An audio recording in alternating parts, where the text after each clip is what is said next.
உலகமெங்கிலும் இருக்கிற hope TV நேயர்கள் அனைவருக்கும் கிறிஸ்துவின் நாமத்தினாலே அன்பின் வாழ்த்துக்கள்.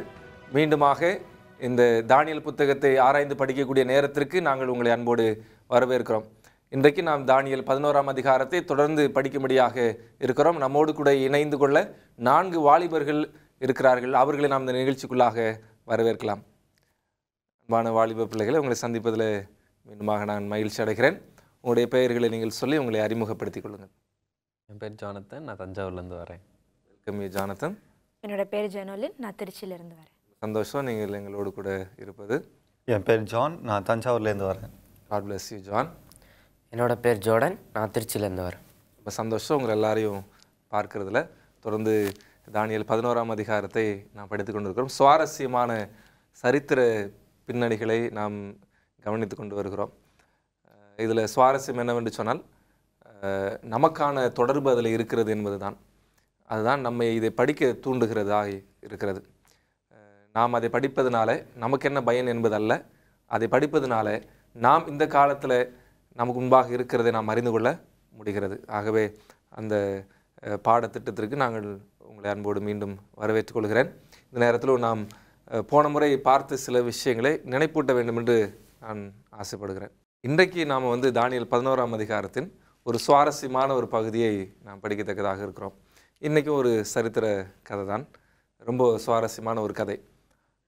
அதை படிக்கிறதுக்கு முன்பாக நாம் என்ன செய்ய போகிறோம், போன முறை நாம் என்ன படித்தோமோ அதை ஒரு முறை நாம் என்ன செய்யலாம், நினைப்பூட்டலாம் என்று சொல்லி நான் ஆசைப்படுகிறேன். அலெக்சாண்டர் குறித்து படித்தோம். அலெக்சாண்டர் கிரேக்க தேசத்தினுடைய முதலாவது ராஜா. அவருடைய காலத்துக்கு அப்புறம் அந்த ராஜ்யம் 4ஆக என்ன செய்கிறது, பிரிக்கப்படுகிறது சொல்லி பார்த்தோம். அந்த 4 ராஜாக்களில் 2 பேர் பலவான்களாக எழுந்து நிற்கிறார்கள். ஒருவன் தென்திசை ராஜா என்று அழைக்கப்படுகிறான், டாலமி, அவங்களுடைய குடும்பம். இன்னொருவன் வடதிசை ராஜா என்று அழைக்கப்படுகிறான், அவன் பேர் என்னது, செலூக்கஸ். இது நம்ம ஏற்கனவே படித்தோம். இவங்க 2 பேருக்கும் தான் யுத்தம் நடந்து கொண்டே இருக்க போகிறது. இது ஏதோ அவங்களுக்கு நடக்கக்கூடிய ஒரு யுத்தம் மாத்திரம் கிடையாது, அவங்களுக்கு மத்தியில் அவங்க 2 பேருக்கு இடையில நடக்கிற ஒரு யுத்தம் கிடையாது. ஆக்சுவலாக அவங்க 2 பேரும் ஒரு தேசத்தை அல்லது ஒரு பட்டணத்தை அவர்கள் பிடிப்பதற்கு தான், அதை மையமாக கொண்டு தான் அவங்க என்ன செய்கிறாங்கன்னா அந்த சண்டையும் போடுறாங்க. பாலஸ்தீனாவை யார் கைப்பற்றுவது என்பது தான். பாலஸ்தீனா யார் கையில் இருக்குதோ அவங்க தான் வெற்றி பெற்றதாக அவங்களுடைய கவனம் அப்படி தான் இருந்தது.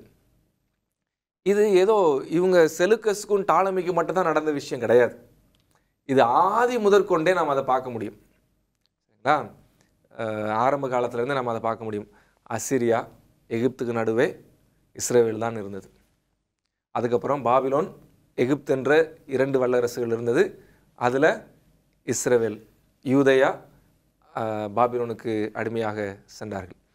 பாபிலோன் யூதேயாவை அழிக்க வேண்டும் என்கிற ஒரு நோக்கத்தை வைத்திருந்தாங்க, அவங்க அடிமைகளாக வச்சுருந்தாங்க. அதுக்கப்புறம் மேதிய பெர்ஷியர்களும் யூதர்களை அழிக்கவும் திட்டம் போட்டாங்க. நம்ம எஸ்தருடைய கதையில் நம்ம என்ன செய்ய முடியாத பார்க்க முடியும். பாருங்கள், எப்பயுமே தேவனுடைய பிள்ளைகளை அழிப்பது தான் அவருடைய நோக்கமாகவே இருந்துச்சு. இப்போ மேதிய பெர்ஷியாவும் போயிடுச்சு, அடுத்து வர்றது எது, கிரேக்கம். இந்த கிரேக்கமும் தேவனுடைய ஜனங்களை அழிப்பதற்காகத்தான் நோக்கமாக கொண்டிருந்தாங்க. இதுக்கப்புறம் ஒன்று வரும், சரிங்களா, அதுவும் தேவனுடைய ஜனங்களை அழிப்பதற்கான ஒரு திட்டத்தோடு செயல்படுவாங்க. ஸோ எப்போ நம்ம பார்த்தாலும் சரி, நடுவாக இருந்து தத்தளிக்கிறது, சிக்கிக்கொள்வது தேவனுடைய பிள்ளைகள் தான். தேவனுடைய பிள்ளைகளை அழிப்பது எதிராளிகளுடைய நோக்கமாக இருக்கிறது. ஆனால் அதற்கு மத்தியில் தேவனுக்கென்று ஒரு நோக்கம் இருந்துச்சு. ஏன் ஆண்டவர் பாபிலோனுக்குள்ளே யூதர்களை அனுப்பினார்? ஏன் இஸ்ரவேலை அசிரியாவுக்குள்ளே அனுப்பினார்? ஏன் யூதர்களை மேதிய பெர்ஷியாவுக்குள்ளே அனுப்பினார்? ஏன் என்று சொன்னால், யாராவது ஒரு ராகாப் இருக்க மாட்டாங்களா? யாராவது ஒரு நேபுகாத் நேச்சார் இருக்க மாட்டாங்களா? யாராவது ஒரு ரூத்தை நம்ம மனமாற்ற முடியாதா?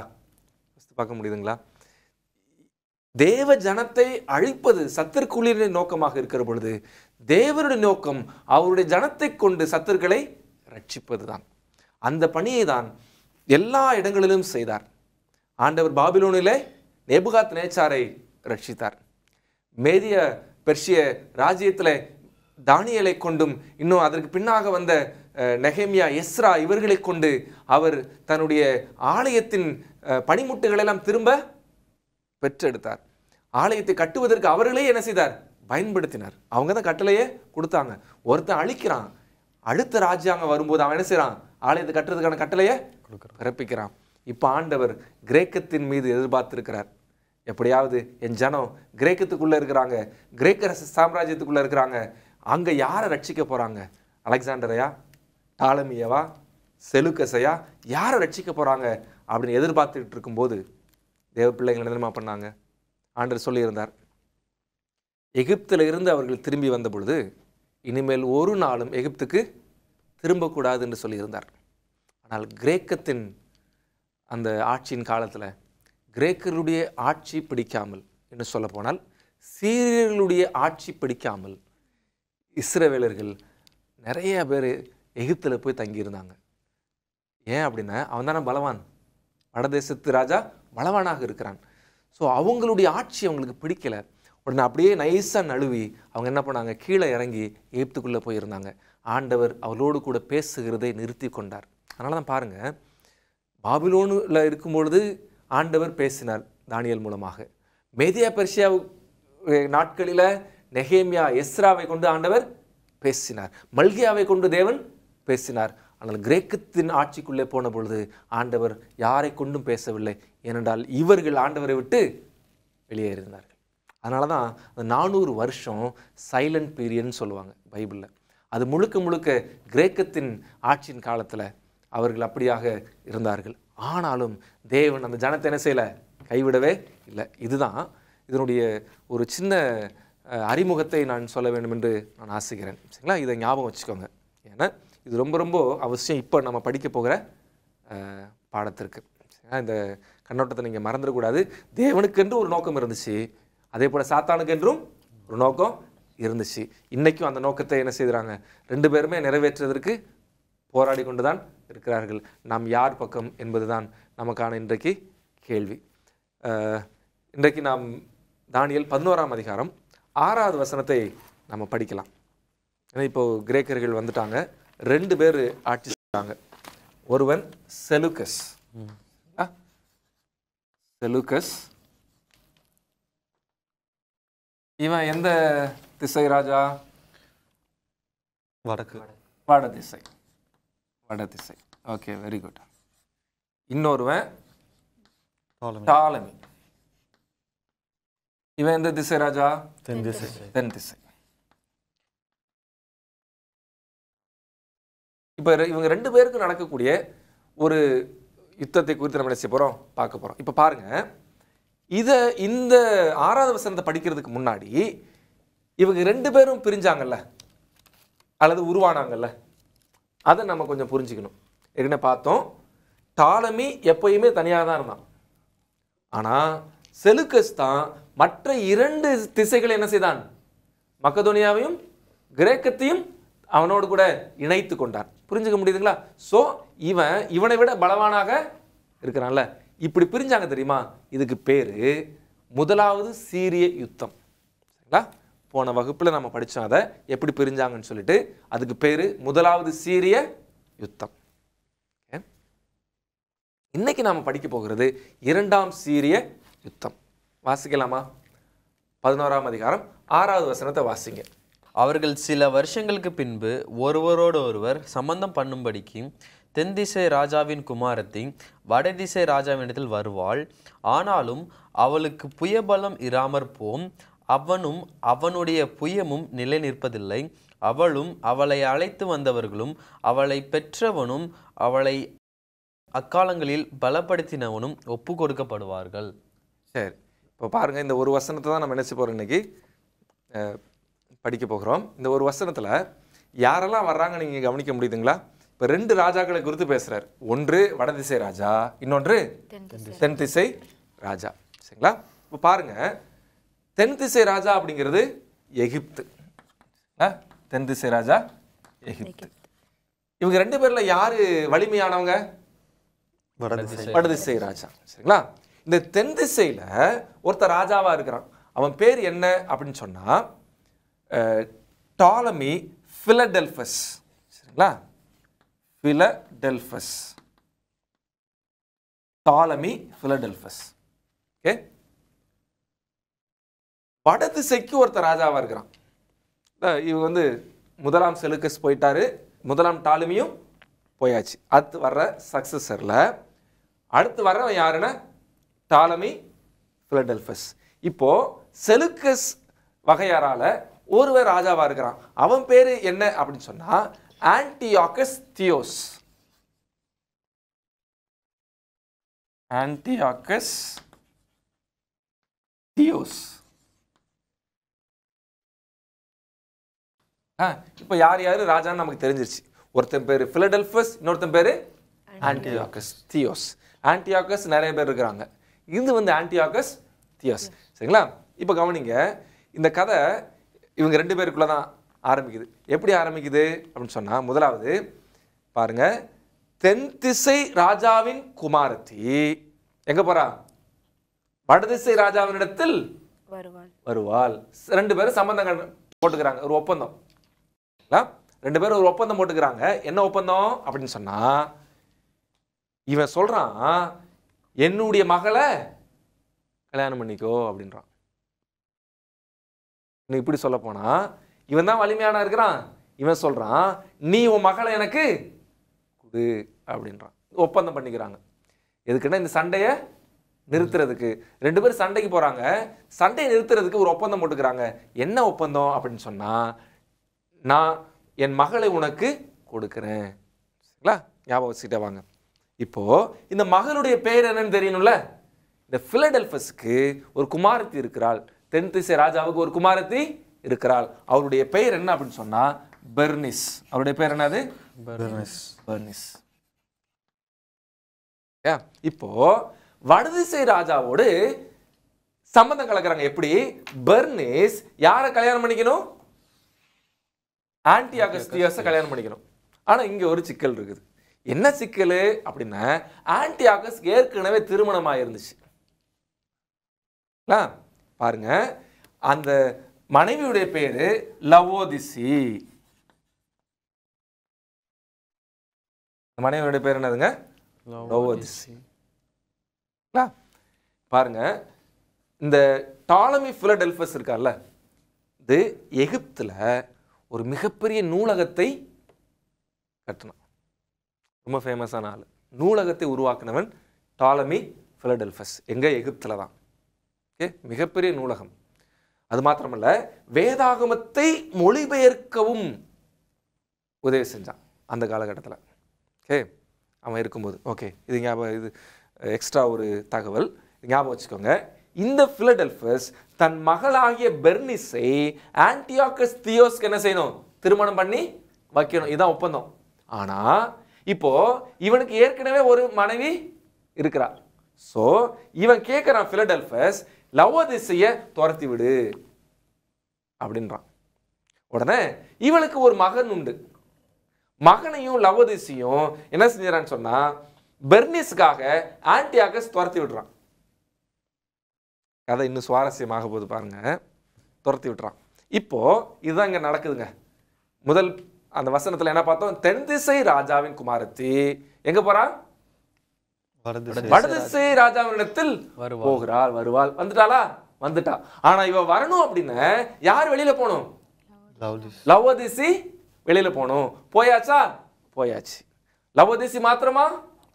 இல்ல, அவனுடைய பையனும். சரிங்களா? அவனுடைய பையன். ஓகே, நம்ம அந்த பேருக்கு நம்ம அப்புறமா நம்ம வருவோம். முக்கியமான ஒரு பேர். அடுத்ததுல நம்ம அதை தான் என்ன செய்ய போறோம்?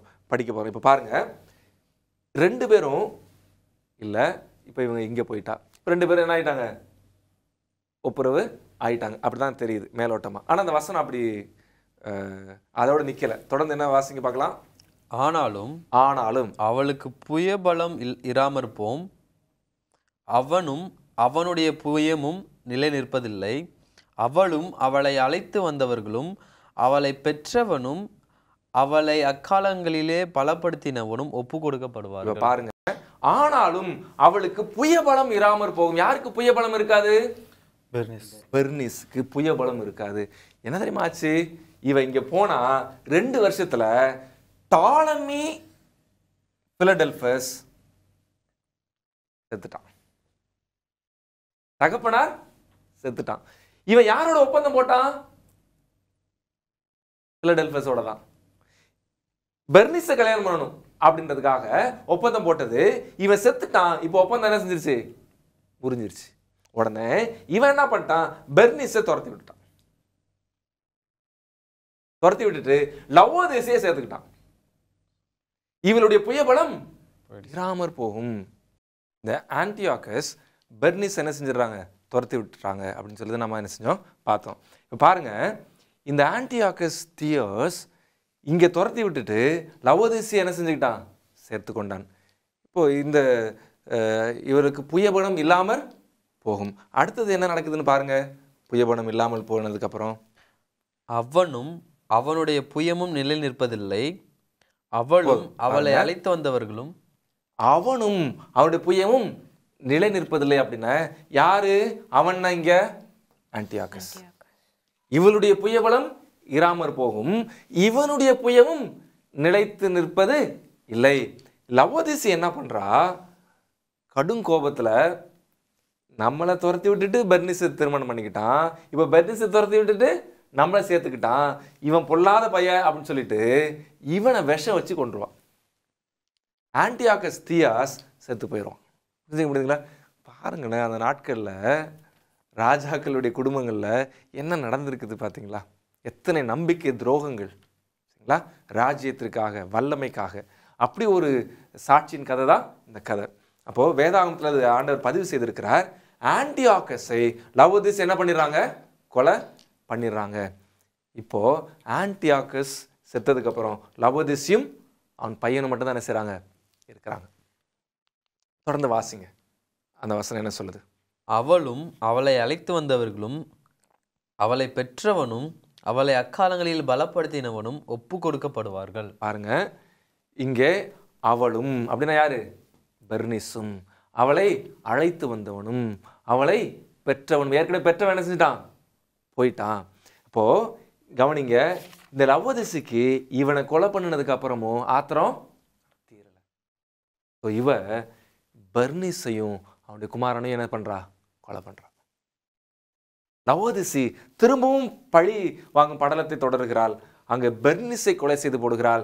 இங்க பெர்னிஸ் அவருடைய எல்லாவற்றையும் இழந்து போகிறாள்.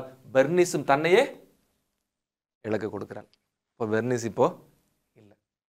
பாருங்க, 6வது வருஷம் எப்படி வந்து முடிவடையுது. இப்படிதான் அங்க கிரேக்கத்துல நடைபெறும். இப்படிதான் டாலமி செலுக்கஸுக்கு இடையில இருக்கக்கூடிய யுத்தம் நடைபெறும் அப்படிங்கிறத என்ன செஞ்சிருக்கிற ஆண்டவர் முன்கூட்டியே சொல்லியிருக்கிறார். ஆனா கதை அதோடு நிக்கல. 7வது வசனத்தை வாசிங்க. ஆனாலும் அவருடைய வேர்களின் கிளையாகிய ஒருவன் தன் ஸ்தானத்தில் எழும்பி இராணுவத்தோட வந்து வடதிசை ராஜாவின் அரணிப்புக்குள் பிரவேசித்து அவர்களை விரோதித்து.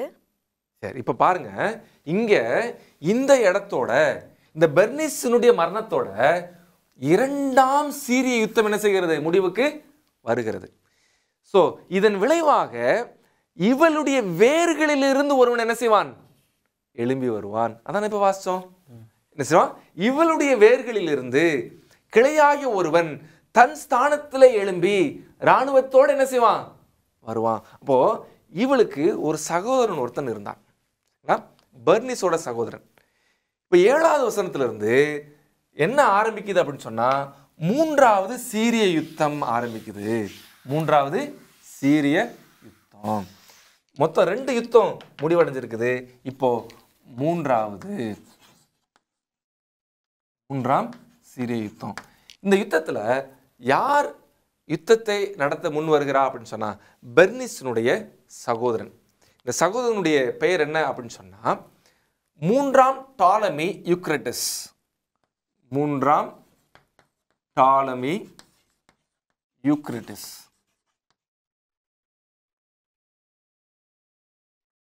இவன் தான் வடதிசை ராஜாவுக்கு விரோதமாக என்ன செய்கிறான்?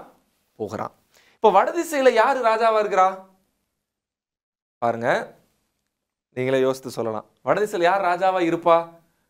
ஆன்டியோகஸ் இருந்தா, பெர்னிஸை கல்யாணம் பண்ணா, துரத்தி விட்டான், லவோதிசியை திரும்ப சேர்த்துக்கிட்டான். இப்ப லவோதிசி என்ன பண்ணிட்டா? ஆன்டியோகஸை கொலை பண்ணிட்டா, பெர்னிஸையும் கொலை பண்ணிட்டா. இப்போ யார் ராஜா வடதிசையில? லவதிசியோட லவதிசியோட பையன். பையன். அந்த பையனுடைய பெயர் என்ன அப்படின்னு சொன்னா காலினிக்கஸ். சரிங்களா? காலினிக்கஸ். காலினிக்கஸ்.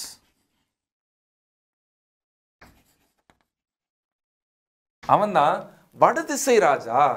வடதிசை. வடதிசை. இப்போ பாருங்க, இவன் தென் திசை ராஜா டாலமி யூக்ரட்டிஸ். இவன் யாரு? பர்னிசுனுடைய சகோதரன். இவன் காலினிக்கஸ். இவன் வடதிசை ராஜா. இவன் யாரு? லவதிசினுடைய பையன். இப்போ ரெண்டு பேருக்கும் சண்டை நடக்குதுல, இந்த சண்டை தான் மூன்றாம் சீரிய யுத்தம். கவனிங்க, இந்த டாலமி என்ன பண்றான்? பெர்னிஸை கொலை பண்ணதுனால இங்க எதிர்த்து சண்டையிட வருகிறான். அந்த சண்டையை குறித்து நம்ம பார்க்கும்பொழுது இந்த வருஷம் கிமு 246. கிமு 246. சீரிய யுத்தம் 249. ரெண்டாவது சீரிய யுத்தம் 249. இந்த இரண்டாம் சீரிய யுத்தம் 249வது வருஷம் நடக்குது. மூன்றாவது சீரிய யுத்தம் 246வது வருஷம் நடக்கிறது அப்படின்னு சொல்லி நம்ம என்ன செய்ய முடியும்? பார்க்க முடியும். சரி, இப்போ அந்த இடத்துல என்ன வாசிச்சோம் அப்படின்னு சொன்னா, அவன் வேர்ல இருந்து ஒருத்தன் வருவான். அவன் வந்து வடதிசை ராஜாவுக்கு நேரா சண்டை போட போவான்னு சொல்லி பார்த்தோம். தொடர்ந்து அதை வாசிங்களேன். ஆனாலும் அவளுடைய வேர்களின் கிளையாகிய ஒருவன் தன் ஸ்தானத்தில் எழும்பி இராணுவத்தோட வந்து வடதிசை ராஜாவின் அரணிப்புக்குள் பிரவேசித்து அவர்களை விரோதித்து அவர்களுடைய அதிபதிகளையும் விலையேற பெற்ற வெள்ளியும் பொன்னுமாகிய பாத்திரங்களையும் அவர்களுடைய தெய்வங்களையும் கூட எகிப்துக்கு கொண்டு போய் சில வருஷங்கள் மட்டும் வடதிசை ராஜாவை பார்க்கிலும் நிலையாய் நிற்பான். சரி, இப்ப பாருங்க, சண்டை போட வர்றது யாருங்க? டாலமி யூக்ரட்டிஸ். இவன் யாரு? தென் திசை. இவன் எந்த ராஜா? தென் திசை. அவன் காலினிக்கஸோட யுத்தத்துக்கு வரான். வந்த வருஷம் 246. இந்த வருஷத்துல சண்டை நடக்குது. இவன் காலினிக்கஸையும் லவோதிஸ் என்ன செய்யறான்? இந்த யுத்தத்துல கொன்று போடுகிறான். அது மாத்திரமல்ல, இங்க இருந்து வடதிசையிலிருந்து தென் திசைக்கு நிறைய விக்கிரகங்களையும் வெள்ளி பாத்திரங்களையும் என்ன செய்கிறான்? கொள்ளையிட்டு கொண்டு போய் விடுகிறான். இருக்கிற எல்லா பொக்கிஷத்தையும் என்ன செய்கிறான்? கொள்ளையிட்டு கொண்டு போயிடுறான். இப்போ அதை தான் அந்த வசனத்துல நம்ம பார்த்தோம். எல்லாவற்றையும் அவன் என்ன செய்யறான்? கொள்ளையிடுகிறான். விக்கிரகங்களை கொள்ளையிடுகிறான். 2500 விக்கிரகங்களை எகிப்துக்கு கொண்டு போனான். யாரு? டாலமி. இங்க இருந்து இவனுடைய இடத்துல இருந்து எகிப்துக்கு 2500 விக்கிரகங்களை அவன் கொண்டு செல்லுகிறான். வெள்ளி பாத்திரங்களை கொண்டு செல்லுகிறான். பொற்பாத்திரங்களை அவன் என்ன செய்கிறான்? கொண்டு செல்கிறான். அதோடு கூட இங்க ரொம்ப முக்கியமா விஷயத்தை நம்ம கவனிக்கணும். இங்க டாலமி என்ன செய்யறான்னு சொன்னா, லவோதிசியை கொலை செய்து காலினிக்கஸை கைது பண்ணுகிறான். காலினிக்கஸை கைது பண்றான். கைது பண்ணி இவனை கொண்டு போய் செலுக்கஸ் காலினிக்கஸ், சரிங்களா, இவனை கொண்டு போய் சிறையில் வைக்கிறான். சிறையில் இறந்துட்டான். இந்த காலினிக்கஸ் என்ன செஞ்சிட்டான்? சிறையிலே அவன் இறந்துட்டான். ஆனால் இவனை விட 5 வருஷம் அதிகமாக வாழ்ந்து இவன் சாகுறான். அதான் நம்ம அங்கே வாசிக்கிறோம். அந்த வசனம் என்னத்தை எப்படி வாசித்தோம்? சில வருஷங்கள் மட்டும் வடதிசை ராஜாவை பார்க்கிலும் நிலையாய் நிற்பான். இந்த வடதிசை ராஜாவை காட்டிலும் இவன் கொஞ்ச காலம் எப்படி செய்யறான்? நிலையாய் நிற்கிறான். இந்த காலினிக்கஸுடைய மரணத்துக்கு யார் தான் காரணம்? இவன் தான் காரணம். முதல்ல சிறை பிடிக்கிறான். இவனுடைய தாயாரை கொலை பண்றான். இவனை சிறை பிடிச்சு வைக்கிறான். இவன் சிறைச்சாலையில மறிச்சிடுறான். அதுக்கப்புறம் இவன் செத்ததுக்கு அப்புறம் அவன் 5 வருஷம் என்ன செய்யறான்? அதிகமா வாழ்ந்து அவனும் என்ன செய்யறான்? சாகுறான். இது மூன்றாவது சீரிய யுத்தம். பாருங்க, ஆண்டவர் இது அதை அப்படியே தொடர்ச்சியாக வர்றதை நம்ம பார்க்க முடியும். ஒன்றுக்கு பின் ஒன்று பழி வாங்குகிறது. இவனுக்கு பதிலாக அவன், அவனுக்கு பதிலாக இவன் சொல்லிட்டு சரித்திர நெடுகிலும் நம்ம என்ன செய்ய முடியும்னு சொன்னால், யுத்தங்கள் தேசங்களுக்காய் நாட்டுக்காய் நடக்கிறத நம்ம என்ன செய்ய முடியும்? பார்க்க முடியும். அவனை ஜெயிக்க முயற்சி எடுத்தான், ஆனால் தோற்று போனான். திரும்ப இவனை ஜெயிக்க முயற்சி எடுத்தான், தோற்று போனான். இதெல்லாம் நான் வரிசை நம்ம என்ன செய்ய முடியும்? பார்க்க முடியும். இவங்க 2 பேருக்கும், வடதிசைக்கும் தென் திசைக்கும் எப்பொழுதுமே ஒரு டென்ஷன் இருந்துக்கிட்டே இருந்துச்சு. அந்த டென்ஷன் இன்னைக்கும் நமக்கு இருக்குது. இது எப்படி தேவ ஜனங்களோடு சம்மந்தப்பட்டிருக்கிறதுன்னு சொல்லி ஒவ்வொரு அடுத்து வரக்கூடிய காலங்களில் நம்ம என்ன செய்ய போகிறோம், பார்க்க போகிறோம். ஆகவே இன்றைக்கு நடக்கக்கூடிய சம்பவங்கள் நமக்கு நினைப்பூட்ட வேண்டியது நமக்கு சம்பந்தம் இல்லை என்பதல்ல, எல்லாமே நம்மோடு கூட தொடர்பு உடையதாகவே இருக்கிறது என்பதை நான் ஞாபகப்படுத்தி விட்டு கடந்து போக வேண்டும் என்று நான் விரும்புகிறேன். வாலிபர்களே, இந்த நிகழ்ச்சியில் நீங்கள் கலந்து கொண்டதற்கு நாங்கள் உங்களுக்கு நன்றியை தெரிவித்துக் கொள்கிறோம். நேயர்களே, நீங்களும் இந்த நிகழ்ச்சியை பார்த்து கொண்டு இருக்கிறீர்கள். தொடர்ந்து இதில் நீங்கள் எங்களோடு கூட ஒவ்வொரு முறையும் நீங்கள் இணைந்திருங்கள். மீண்டும் அடுத்த நிகழ்ச்சியிலே உங்களை சந்திக்கிறவர்களும் நாங்கள் உங்களிடத்திலிருந்து விடைபெறுகிறோம்.